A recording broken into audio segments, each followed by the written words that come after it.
आप सभी को मेरा प्रणाम। मैं सरिता राठौर। कैसे हैं आप सभी फ्रेंड्स? अंधेरे से उजाले तक का सफर, नहीं सुनी होगी आपने ऐसी प्रेम कहानी। हाँ जी, उदयपुर की ये सच्ची स्टोरी है। एक ऐसा जोड़ा जो आंखों से देख नहीं सकता है, वो रिश्ते के बंधन में बंधने जा रहे हैं। और दोनों की कहते हैं ना कि ऊपर वाला जोड़ियां सच में ऊपर से बना के भेजता है। जिसके साथ में लिखी होती है ना शादी होना, सच में उसी से होती है। और ये आज की कहानी सच में दर्शा रही है, आज की जो स्टोरी है, प्रेम हो तो ऐसा हो। आइए जानते हैं कि कैसे दोनों की मुलाकात होती है और कैसे बात होती है, क्या है पूरी कहानी। फ्रेंड्स, ये उदयपुर की कहानी है जहां पर मनसुख और पूनम, मनसुख जब 4 वर्ष की थी ना, तभी मनसुख को बहुत तेज फीवर आता है, बुखार आता है। और संक्रमण के कारण उसकी आंखों की ज्योति चली जाती है। अब जब आंखों की ज्योति चली जाती है तो घर वाले बहुत ज़्यादा परेशान हो जाते हैं, मनसुख भी बहुत ज़्यादा परेशान हो जाती है, क्योंकि 4 साल की महज उम्र में सब कुछ अंधेरा सा छा गया है ऐसे जीवन में। क्योंकि आंखों से जब दिखना बंद हो जाए तो सोचिएगा क्या बीत रही होगी उस मासूम सी बच्ची पर, जो कि सब कुछ देख रही थी, इस खूबसूरत सी दुनिया को अपनी आंखों से निहार रही थी। और उसके बाद में एक बुखार ने कैसे उसकी जिंदगी को अंधेरे में बदल दिया। लेकिन मनसुख मनसुख ने हार नहीं मानी। उसको दिखता नहीं था, फिर भी मनसुख जैसे अपने काम को किया करती थी वैसे ही अपने काम को करती रही। वो एक साइड में बैठ के रोई नहीं कि अरे मुझे अब दिख नहीं रहा है, मैं कैसे करूंगी, मैं कैसे नहीं करूंगी। नहीं, बच्ची ने हिम्मत नहीं आ रही और निरंतर अपने काम को आगे जैसे वो करती थी, जैसे पहले करती थी वैसे ही करती रही। घर वालों को चिंता सताई जा रही थी कि कैसे क्या होगा, बेटी है। लेकिन एक दिन और दूसरी दूसरी जो जिसके साथ में शादी हो रही है, पूनम दास, उनके साथ में क्या हुआ कि वो जन्म से दृष्टिहीन थे।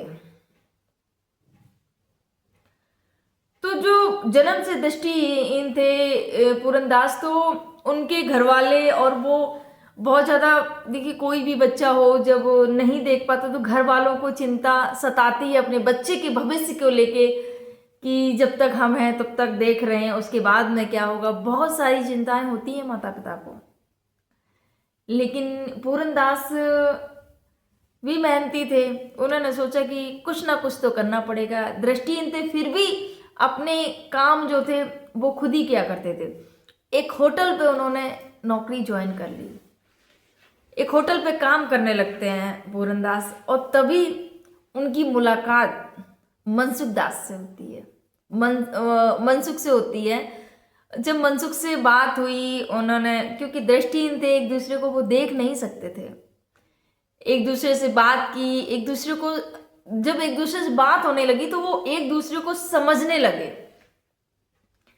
और समझने लगे तो उनको लगा कि हाँ, ये मतलब इनके साथ में हमारा जीवन कट सकता है, हम इनके साथ में अपना जीवन यापन कर सकते हैं। क्योंकि सबसे बड़ी बात होती है एक रिश्ते में एक दूसरे को समझने की। वो इस लड़के और लड़की ने बहुत अच्छी से बखूबी एक दूसरे को समझ लिया था कि हाँ, हमारा जीवन साथी यही है। फ्रेंड्स, प्रेम कभी भी सुंदरता नहीं देखता है। जो व्यक्ति आपसे प्रेम करेगा ना, सच में प्रेम अंधा होता है। ये सही एक कहा है किसी ने, प्रेम कभी सुंदरता नहीं देखता है, बस प्रेम जिससे हो जाए बस वही इंसान सुंदर हो जाता है, फिर वो कोई भी हो। ये बिल्कुल सत्य है। यहां पर भी सेम ऐसे ही होता है।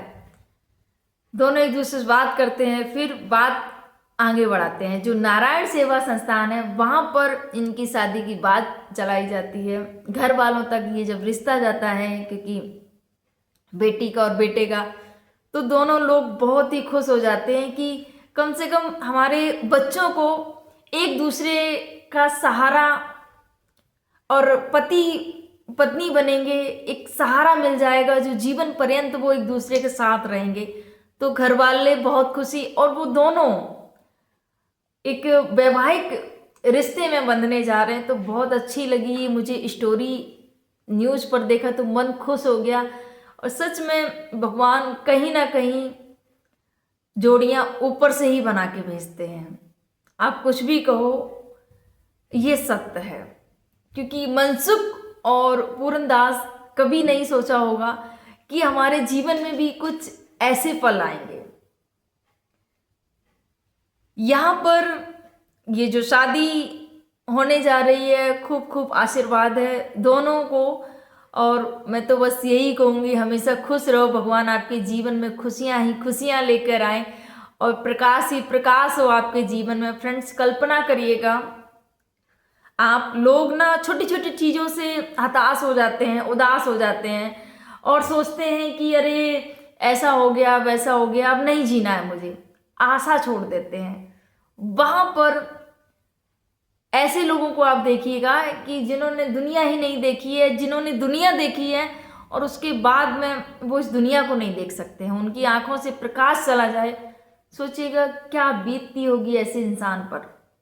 और भगवान ने आपको इतना अच्छा खासा शरीर दिया होता है, सब कुछ आप देख सकते हैं, आप सुन सकते हैं, आप बोल सकते हैं, आप काम कर सकते हैं, सब कुछ कर सकते हैं, फिर भी आप कहीं ना कहीं आप अपनी मनोदशा के कारण अपने आप को आपने विकलांग बना रखा है कि नहीं, मैं ये नहीं कर सकता हूं। ये आपकी बस मानसिक स्थिति के कारण आपने ऐसा बनाया अपने आप को। बल्कि एक मैंने शॉर्ट वीडियो ऐसा डाला था जिसमें एक भाई के दोनों हाथ नहीं थे जन्म से, वो भाई अपने कामों को स्वयं करते थे। उन्होंने बताया कि जो लोग बोलते हैं ना कि अरे जिंदगी बेकार है, जरा देखो मुझे। और सच में मैंने ये वीडियो बनाने का उद्देश्य बस यही था, उन लोगों तक ये मैसेज जाना जो कि छोटी छोटी चीज़ों से, घर गृहस्थी या जो भी है, उन सब चीज़ों से परेशान आ जाते हैं और सोचते हैं कि अब जीना नहीं है और उन्हें ज़िंदगी बोझ लगने लगती है। तो जब कभी भी ज़िंदगी बोझ लगे ना, तो ऐसे लोगों को देखो जो इतनी परेशानी में होकर भी अपने आप को खुश रखते हैं, वो अपनी परेशानी को जाहिर नहीं होने देते हैं। वो भाई सोचिए जिसके दोनों हाथ नहीं थे, वो अपना काम खुद करते थे, जो भी काम था, एक वीडियो उन्होंने शूट किया, सारा काम अपना खुद करते। सोचिए कोई इंसान पैरों से कैसे काम कर सकता है, वो खुद अपना काम, जो भी काम था, उन्होंने एक वीडियो शूट किया जिसमें उन्होंने कपड़े अपने, सोचिए बिना हाथ के कैसे कोई कपड़े पहन सकता है, खुद उन्होंने कपड़े पहने, खुद नहा रहे थे। सोचिएगा ऐसी कुछ उनकी शॉर्ट क्लिप्स थी जो मैंने देखी तो सच में लगा, और उन्होंने ये जो संदेश, प्यारा सा संदेश दिया, ये मुझे बहुत अच्छा लगा। और फ्रेंड्स, बस यही कहूँगी मैं, जीवन में संघर्ष ही जीवन है। कितनी भी परेशानी आए, कितनी भी कठिनाइयाँ आए, आपको हारना नहीं है, आपको डटकर उसका मुकाबला करना है। आपने चींटी को देखा है, नन्ही चींटी, नन्ही चींटी के जो हाथ में जो दाना होता है ना, वो उससे बड़ा होता है। ठीक है, आपने देखी चींटी छोटी सी कभी कभी कुछ कुछ बड़ी चीजें भी ले लेके चलती है ना, और नन्ही चींटी जब दाना लेके चलती है ना, तो कितने बार ऊपर चढ़ती है, फिर गिरती है, फिर चढ़ती है, फिर गिरती है। जब तक वो चढ़ती रहती है, प्रयास करती रहती है निरंतर, तब तक वो अपने लक्ष्य तक पहुंच नहीं पाती है, अपने स्थान तक पहुंच नहीं जाती है, तब तक वो चलती रहती है। फिर नन्ही सी चींटी इतना जब संघर्ष करती है, तो भगवान ने हमें तो इतना विशाल शरीर दिया है, सब कुछ दिया है, फिर हम क्यों अपनी इतने मनोबल को गिरा लेते हैं, हम अपनी इतनी मनोदशा को कमजोर कर लेते हैं। अपने मनोबल को हमेशा उच्च रखिएगा, ऊंचा रखिएगा, इससे कभी गिरने मत दीजिएगा। शरीर से नहीं इंसान हारता है, इंसान हारता है अपनी मानसिक स्थिति से। हम मन से जब हार लेते हैं कि हार मान गए ना, कि अरे हम कर नहीं पाएंगे, बस आप वहीं हार गए। आपका शरीर भले ही साथ ना दे, बस आपकी दृढ़ इच्छा, दृढ़ संकल्प कहे कि नहीं मैं ये करूंगा और मैं ये कर लूंगा, तो आप सब कुछ कर सकते हैं वो। बस जरूरत है दृढ़ संकल्प और दृढ़ इच्छा शक्ति की। जी हाँ, तो फ्रेंड्स कैसी लगी आपको ये स्टोरी कमेंट जरूर करिएगा। आप सभी के क्या विचार है कमेंट करिएगा। आप सभी को मेरा प्रणाम। जय हिंद, जय भारत, जय सिया राम।